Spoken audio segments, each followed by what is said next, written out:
आपण समाजामध्ये काय संदेश दिला पाहिजे, लोकांमध्ये काय प्रबोधन करायला पुढाकार घेतला पाहिजे, कसे कीर्तनकार आपण जे आहेत ते आपल्या कार्यक्रमात आणले पाहिजेत, हा ज्या त्या आयोजकांचा प्रश्न असतो. पण मला असं वाटतंय, की तो वैचारिकतेचा पण प्रश्न आहे आणि तो विचार करून तसे कीर्तनकार आणले, तर आपल्या घरातली मुलं घडतील.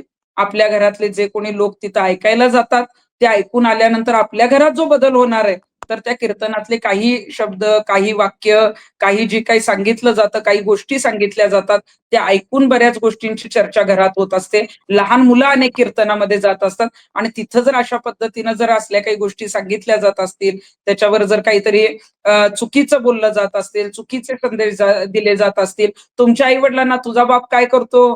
तुझी आई तिकडून आली का? अरे, हे कीर्तनकारांचे शब्द नाहीयेत. कीर्तनकार हे आई-साहेबांशिवाय बोलत नाहीत.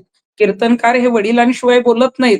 तुम्ही जर बाप बोलायला लागला, आईला काहीतरी वेगळेच शब्द बोलायला लागला, जे मी इथं बोलणार नाही, कारण तुमच्या कीर्तनात आम्ही ऐकलेले आहेत. महिला कीर्तनकार सुद्धा महिलांना ज्या पद्धतीनं बोलतात, तुम्ही हे अजिबात अशा पद्धतीचं जे आहे ते बोलू नका, कारण ते प्रबोधन असू शकत नाही. मग एकतर तुम्ही कीर्तनकार म्हणून जी काही पदवी लावता ती काढा आणि तुम्ही कॉमेडियन जे आहात, म्हणून तुम्ही तिथं जा.